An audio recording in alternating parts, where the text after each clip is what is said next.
Assalamualaikum warahmatullahi wabarakatuh.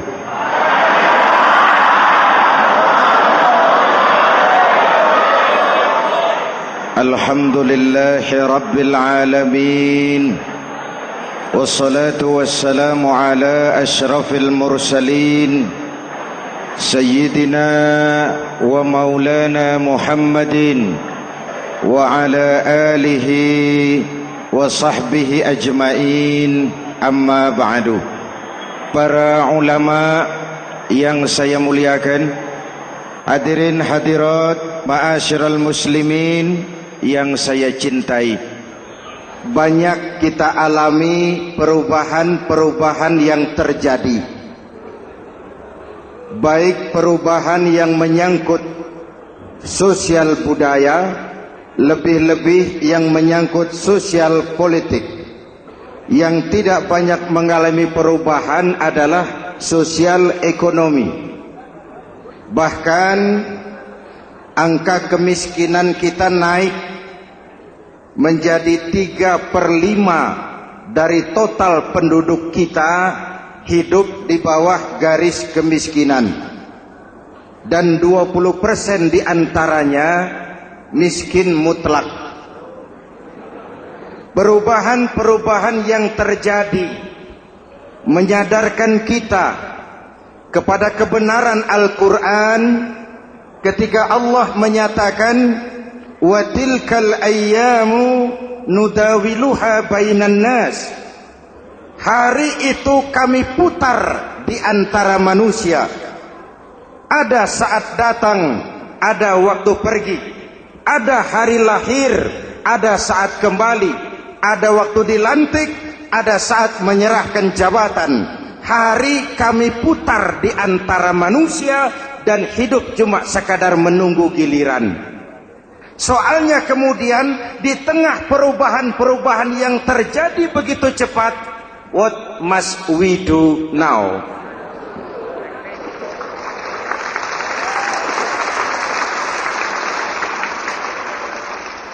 Saya juga nggak ngerti itu.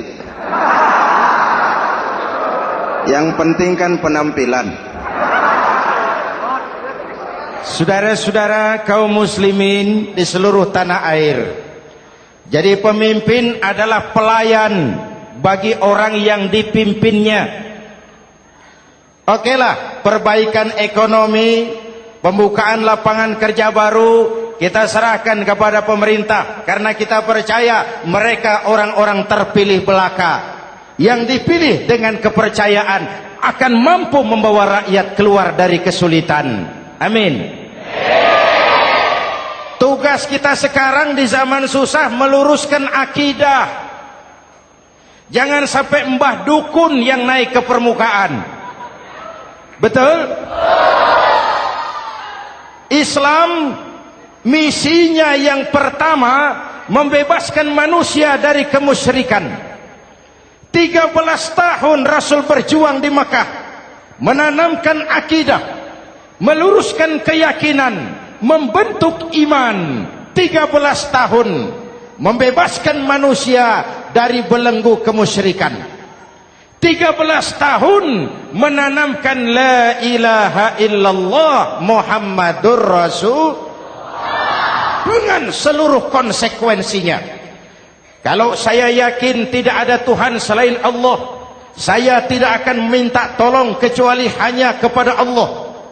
Saya tidak akan pernah takut kecuali hanya kepada Allah. Saya tidak akan menggantungkan hidup kecuali hanya kepada Allah. Saya tidak akan minta rizki kecuali hanya kepada Allah. Saya tidak akan melarikan persoalan kecuali hanya kepada Allah. Kalau konsekuen dengan keyakinan ini, mbah dukun nggak dapat tempat.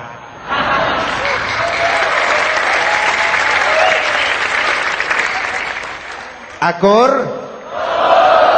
Ayo lihat secara sederhana. Saya sandaran di tiang, tiangnya ambruk, sayanya jatuh. Saya sandaran di tembok, temboknya runtuh, saya juga runtuh.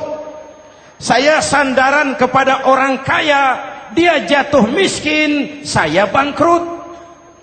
Saya sandaran kepada jenderal, dia pensiun, saya selesai. Tapi kalau saya sandaran hanya kepada Allah, Allah tidak akan pernah miskin, Allah tidak akan pernah lumpuh, Allah tidak akan pernah terpuruk, dan Allah tidak akan pernah berkurang kekuasaannya.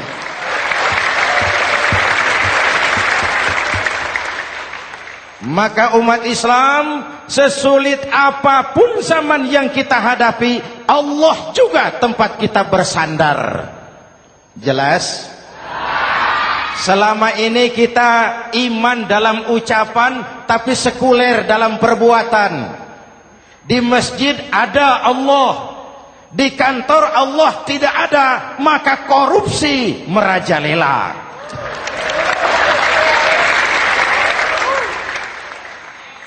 Di masjid ada Allah, di pasar Allah tidak ada, maka timbangan tetap curang. Kita iman dalam ucapan, tapi sekuler dalam perbuatan. Oleh karena itu, sesulit apapun zaman yang kita hadapi, iman jugalah pegangan kita. Allah juga tempat kita bersandar. Boleh zaman berubah, akidah jangan sampai goyah. Karena iman kita hidup, untuk iman kita berjuang, dan dalam iman kita ingin kembali menghadap Allah Subhanahu.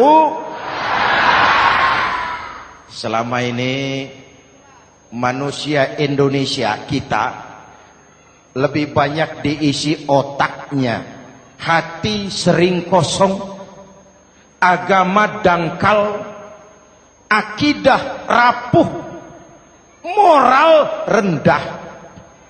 Memang kemudian muncul banyak orang-orang pintar, cuma sayang tidak benar.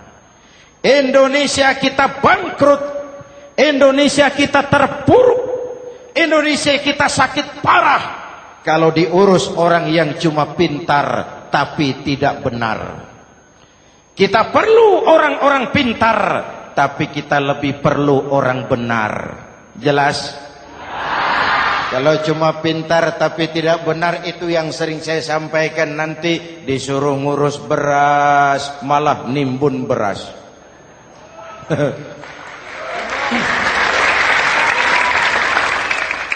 Disuruh ngurus laut malah jadi bajak laut. Disuruh ngurus hutan rame-rame jadi orang hutan. Jutaan hektar hutan Indonesia kita ini merupakan kekayaan sumber daya alam kita yang harus digunakan bagi sebesar-besar kemaslahatan rakyat. Yang disuruh ngurus hukum malah bikin hukum seperti pisau, tajam ke bawah, tumpul ke atas. Jangan heran lalu di masyarakat muncul street justice, pengadilan jalanan, sebagai refleksi dari ketidakpuasan melihat sikap hukum yang sangat berpihak. Kalau yang kecil salah, hukum cepat-cepat ditegakkan.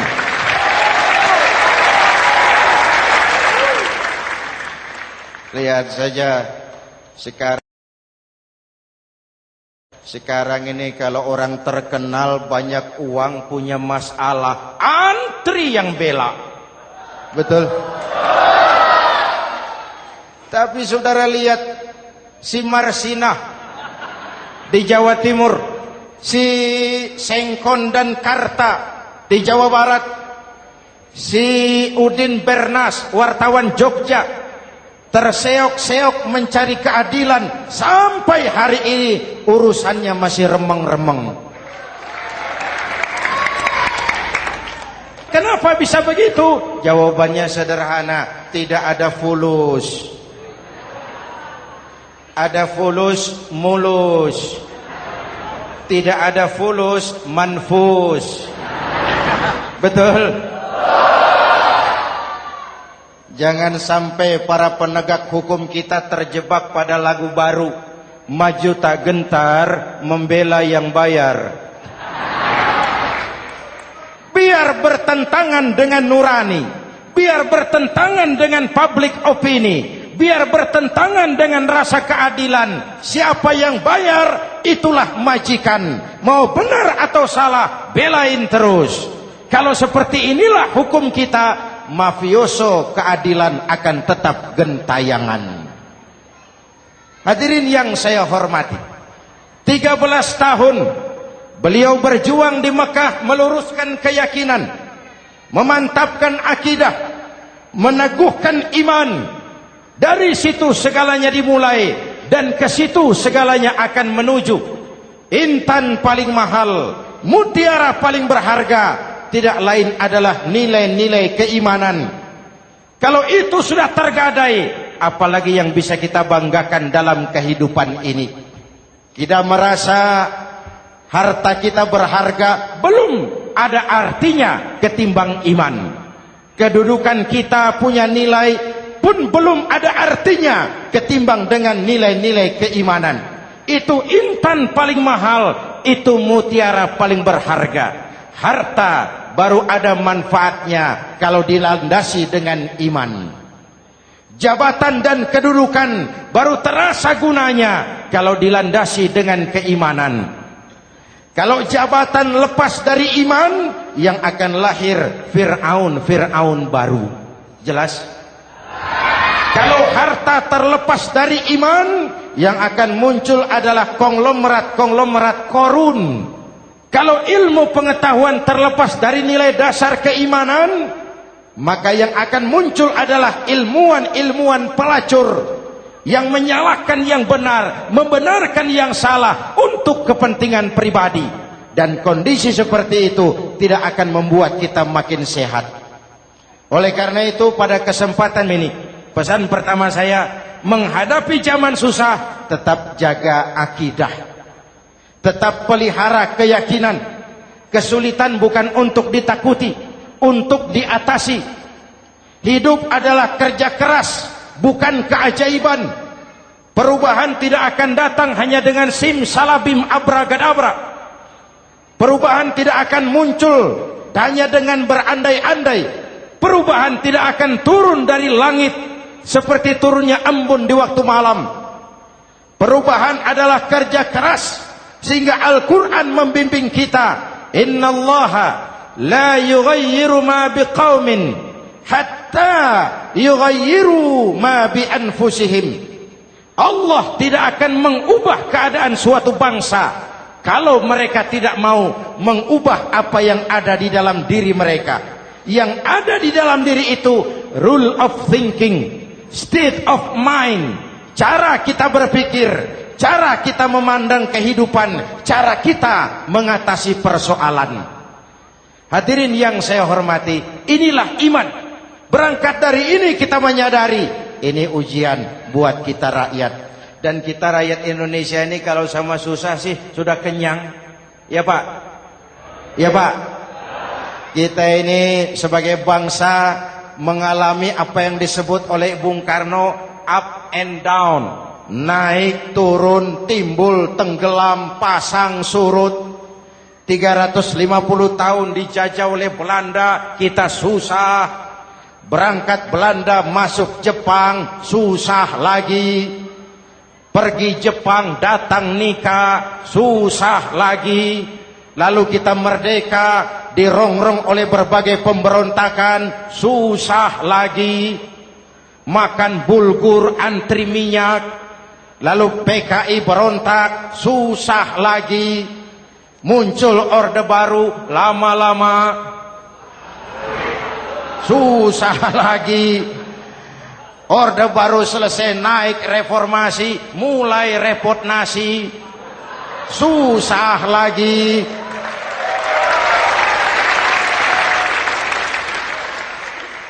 Kalau susah kita ini sudah akrab, sudah intim.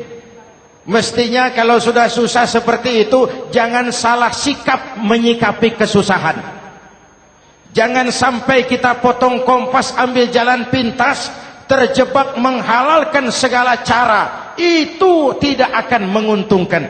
Itu tidak akan menyelesaikan. Kalaupun selesai nampaknya penyelesaian sesaat. Dan penyelesaian sesaat bukan penyelesaian yang sebenarnya. Karena itu tetaplah dalam koridor keimanan. Boleh zaman berubah, akidah jangan sampai goyah. Silahkan masa berganti, tapi keyakinan jangan mati. Sekali la ilaha illallah, sampai tetes darah paling penghabisan, tetap la ilaha illallah. Sanggup? 3 orang. Sanggup? 21. Sanggup? Kalau sanggup kita harus konsekuen.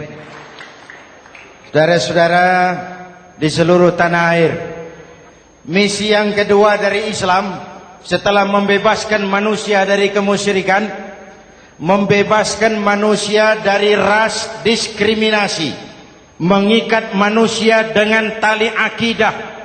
Sebelum Islam datang, manusia dibedakan oleh warna kulit, manusia dibedakan oleh faktor keturunan, manusia dibedakan oleh faktor harta dan benda. Adalah Rasul yang mengajarkan, innallaha la yanzuru ila suwarikum wala ila amwalikum walakin yanzuru ila qulubikum wa a'malikum. Allah tidak melihat potonganmu, Allah tidak melihat hartamu. Yang Allah lihat itu adalah hatimu dan amal perbuatanmu. Jauh sebelum Amerika teriak-teriak membanggakan apa yang mereka sebut sebagai Declaration of Independence, Nabi sudah mengajarkan kepada kita semua, annas kulluhum li Adam wa Adam min turab, la fadla li arabiyyin ala ujamiyyin illa bittaqwa. Seluruh manusia berasal dari Adam. Adam diciptakan dari tanah. Tidak ada kelebihan Arab dengan yang bukan Arab kecuali takwanya. Jauh sebelum Amerika mencanangkan bahwa semua manusia dilahirkan sama, that all men are created equal. Jauh sebelum itu Islam sudah membebaskan manusia dari ras diskriminasi. Apa dalam konteks kekinian menghadapi zaman susah tetap jaga kerukunan? Ya Pak, ya Bu, oi Bu. Menghadapi zaman susah tetap jaga kerukunan, baik antar umat seagama, antar umat beragama, maupun antar umat beragama dengan pemerintah. Menjaga kerukunan. Jangan saling sikat sikut di antara kita. Sebab kalau sudah rukun, saya ajak berhitung. 1 ditambah 1 sama dengan, itu matematika namanya. Hasilnya pasti. Tapi angka sosial hasilnya aneh. Saya ubah jadi angka sosial. Ayo kita berhitung lagi. 1 orang takut ditambah 1 orang takut sama dengan 2 orang setengah berani. Kenapa setengah berani? Karena sudah berdua. Tadi kan takut sendiri. Kalau sama-sama takut berkumpul jadi setengah berani. Kalau ditambah 1 orang takut lagi, 1 orang takut ditambah 1 orang takut ditambah 1 orang takut sama dengan 3 orang berani. Kenapa jadi berani? Karena sudah bertiga. Kita yang lemah, kita yang marginal, kita yang dikucilkan, bahkan kita yang dilecehkan, kalau mau rukun kita akan kuat dan tidak bakal dipermainkan orang.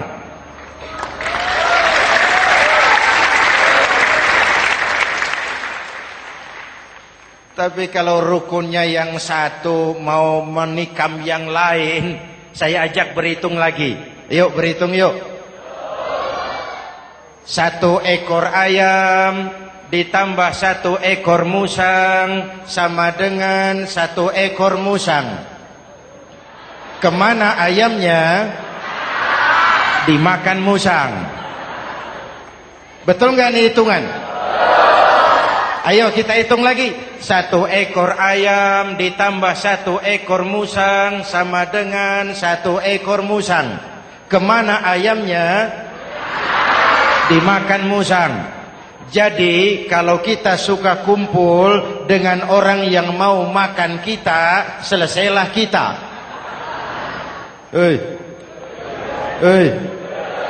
Maka kalau merasa kita ini ayam, yuk kumpul sama-sama ayam, pulang ke kandang ayam. Kalau ada ayam kumpul ke kandang musang, itu namanya ayam minum baygon. Jelas? Menjaga kerukunan. Pertama, antar umat seagama, sesama muslim harus saling menjaga, harus saling memelihara. Baik dia muslim yang jadi kapolri, baik dia muslim yang jadi kasat, baik dia muslim yang jadi pengusaha, baik dia muslim yang jadi petani, nelayan, guru, semua komit menjaga semangat kebersamaan, rukun antar umat seagama. Jelas? Jelas? Hadirin yang saya hormati, atas dasar itu saya ingatkan kembali, kita semua ingin persoalan terorisme dilepaskan kaitannya dari agama manapun. Tidak ada kaitannya terorisme dengan Islam, dengan Kristen, dengan Hindu, dengan Buddha. Tidak ada kaitannya terorisme dengan pondok pesantren.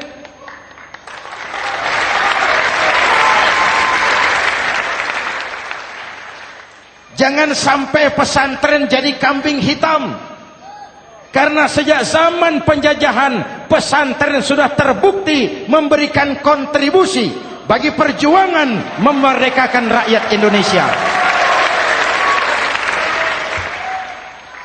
Rukun antar umat seagama.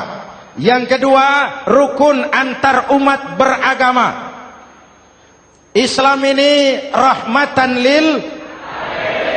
Jangankan manusia walaupun berbeda agama, binatang saja dihormati. Ada hadis, fa iza zabahtum fa ahsinuz zibhata. Kalau kamu menyembelih hewan, sembelihlah dengan cara yang terbaik. Jangan menyembelih ayam dengan pisau tumpul. Itu namanya tidak berperi kebinatangan.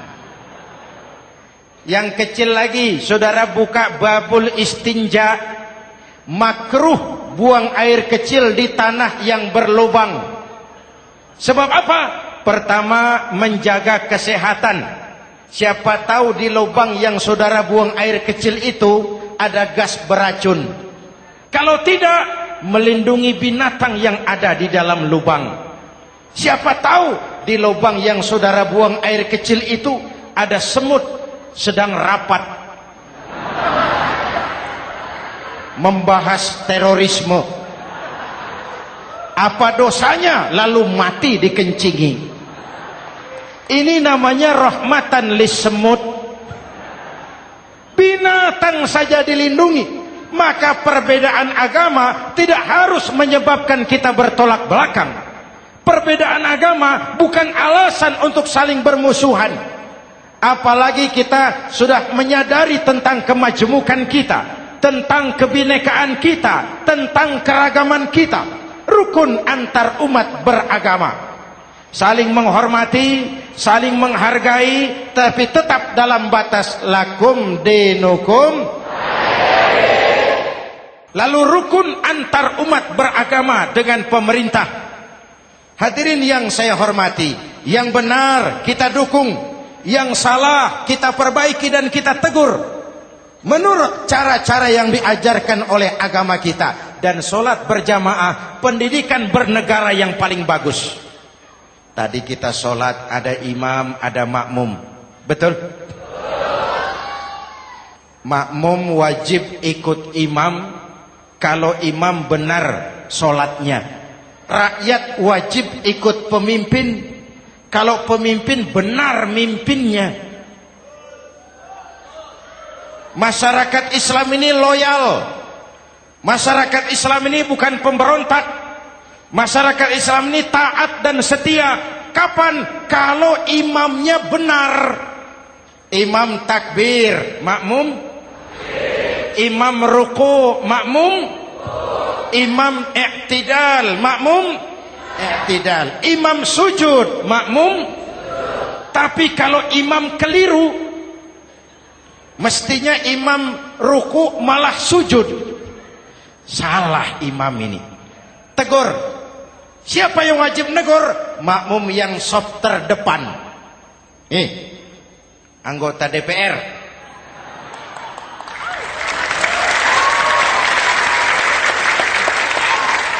Ini wakil-wakil makmum ini, sop di depan ini. Kalau imam keliru, mereka paling tahu. Ngomong. Tegur. Bagaimana negurnya? Ada aturan main. Mestinya ruku, imam sujud. Salah ini imam. Subhanallah. Kan begitu negurnya. Betul? Tidak boleh juga imam keliru, makmum emosi. Main pegang. Weh, makmum salah. Hoi, hoi. Kacau sholat. Betul? Anggota dewan ini, soft di depan. Itu kalau imam keliru. Satu saat imam buang angin. Namanya manusia bisa buang angin toh. Apa makmum lalu berkata, demi kesetiaan saya kepada imam, imam buang angin, saya lebih keras lagi. Itu namanya fanatisme buta, loyalitas yang goblok. Imam buang angin, minggir. Iyyaka na'budu wa iyyaka nasta'in. Sampai situ imam buang angin, minggir imam. Lalu sof yang di depan maju. Tidak usah bikin solat baru, teruskan pekerjaan imam. Ihdinas siratal mustaqim. Teruskan. Kenapa? Kalau bikin solat baru lagi, nanti buang angin lagi. Bikin lagi solat. Kapan selesainya solat? Kapan selesainya membangun negara ini? Yang penting imam tahu diri, buang angin, minggir.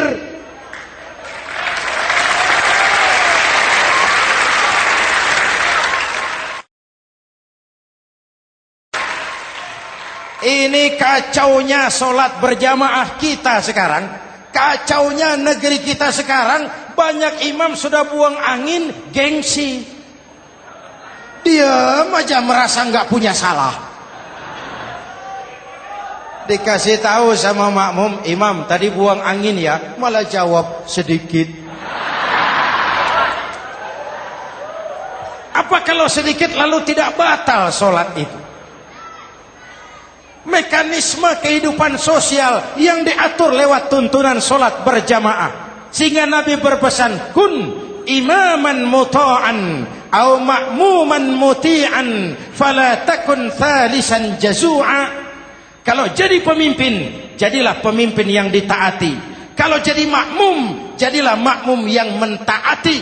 Jangan jadi golongan ketiga pemecah belah. Di depan tidak jalan, di belakang takut, ditaruh yang di tengah, di depan didorong, yang belakang ditendang. Ini namanya biang kerok. Saudara-saudara, dari uraian singkat ini saya ambil beberapa catatan pokok. Pertama, kalau ada intan paling mahal, kalau ada mutiara paling berharga dalam hidup kita, itu tidak lain adalah karena keyakinan. Hidup jadi indah, hidup jadi berharga, hidup jadi berarti kalau didasari atas sebuah keyakinan. Dan keyakinan itu tidak lain adalah nilai iman kita, akidah kita kepada Allah Subhanahu wa taala. Yang kedua, tetap menjaga kerukunan. Sesulit apapun zaman yang kita hadapi, kita tetap harus menjaga semangat kebersamaan. Kita harus tetap menjadi lem perekat yang menjaga keutuhan, baik sebagai bangsa maupun sebagai umat. Perbedaan adalah wajar, harus dihormati sebagai ciri kehidupan berdemokrasi. Tapi jangan perbedaan menjadi sebab kita bermusuhan, dan jangan perbedaan menyebabkan kita saling berpecah belah. Hormati perbedaan, jangan perbedaan dipandang sebagai permusuhan. Dengan akidah yang kuat dan kebersamaan yang kokoh, ayo kita hadapi kesulitan, kita atasi kesulitan, dan dengan kerja keras untuk menyongsong hari esok yang lebih pasti. Mari kita Fatihah, semoga Allah memelihara kita bangsa Indonesia ala hadhihi niyyah wa ila hadratin nabi. Al-Fatihah.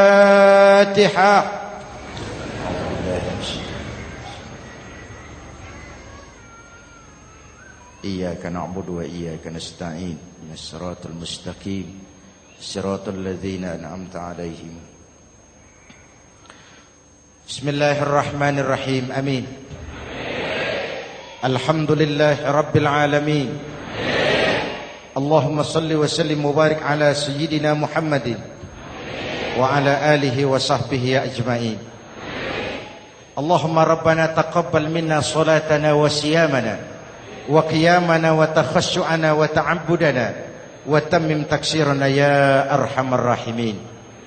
Allahumma aslih man fi salahihi salahul muslimin. Allahumma ahlik man fi halakihi salahul muslimin. Allahumma rabbana la tu'akhizna in nasina aw akhtana. Rabbana wa la tahmil alaina isran kama hamaltahu ala alladhina min qablina.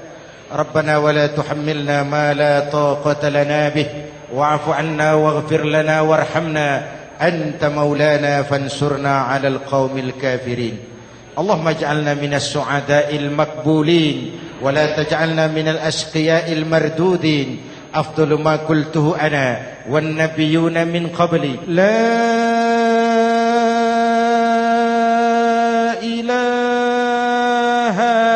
illallah.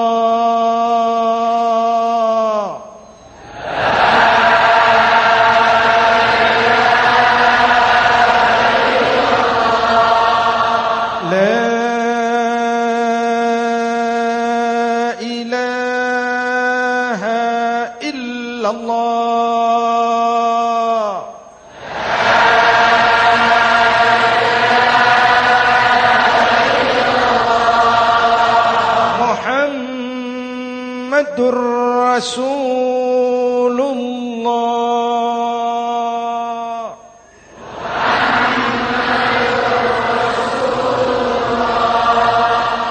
Sallallahu alaihi wa alihi wa sallam. Kalimatu haqqin 'alaiha nahya wa 'alaiha namut wa 'alaiha wa biha nub'atsu insyaallah minal aminin minal aminin minal aminin rahmatika ya arhamar rahimin. Sallallahu ala sayyidina Muhammad wa ala alihi wa sahbihi ajma'in. Ana rabbika rabbil izzati amma yasifun. Salamun alal mursalin. Walhamdulillahi rabbil alamin. Jumpa lagi di lain kesempatan insyaallah. Wassalamualaikum warahmatullahi wabarakatuh.